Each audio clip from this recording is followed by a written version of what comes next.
Hello दोस्तों। आज हम चर्चा करेंगे फ्लोरिकल्चर में जो भी क्वेश्चन 11th आरबीएससी के क्वेश्चन थे, 11th क्लास के आरबीएससी के इंपॉर्टेंट क्वेश्चन या पीवाई के क्वेश्चन थे, उन सभी क्वेश्चनों के बारे में या अति महत्वपूर्ण क्वेश्चन थे इन किताब के, उन सभी क्वेश्चनों के बारे में चर्चा करेंगे। चलो देखते हैं पहला क्वेश्चन क्या है।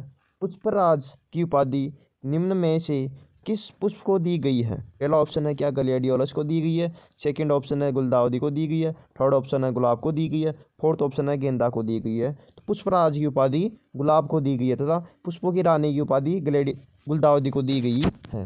सेकंड क्वेश्चन है चैती व देशी गुलाब का प्रवर्धन। इंपॉर्टेंट बात है, चैती व देशी गुलाब या शंकर गुलाब का प्रवर्धन मुख्यतः किस विधि के द्वारा किया जाता है? पहला ऑप्शन है कलम के द्वारा, सेकंड ऑप्शन है कलिकायन के द्वारा, थर्ड ऑप्शन है गुठी विधि के द्वारा, फोर्थ ऑप्शन है बीज के द्वारा।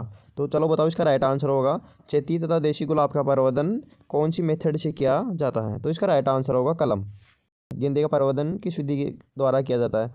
क्या कलम के द्वारा, या फिर कलिकायन के द्वारा, या फिर गुठी विधि के द्वारा, या फिर बीज के द्वारा?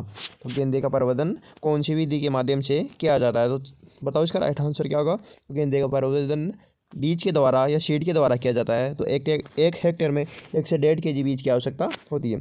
आगे क्वेश्चन है सूत्रकृमि प्रभावित मृदाओं में किस फसल की खेती की सिफारिश की जाती है? जो जिस सॉइल में सूत्रकृमि या निमेटोड का प्रकोप अधिक होता है तो उस सॉइल में किसकी खेती करनी चाहिए?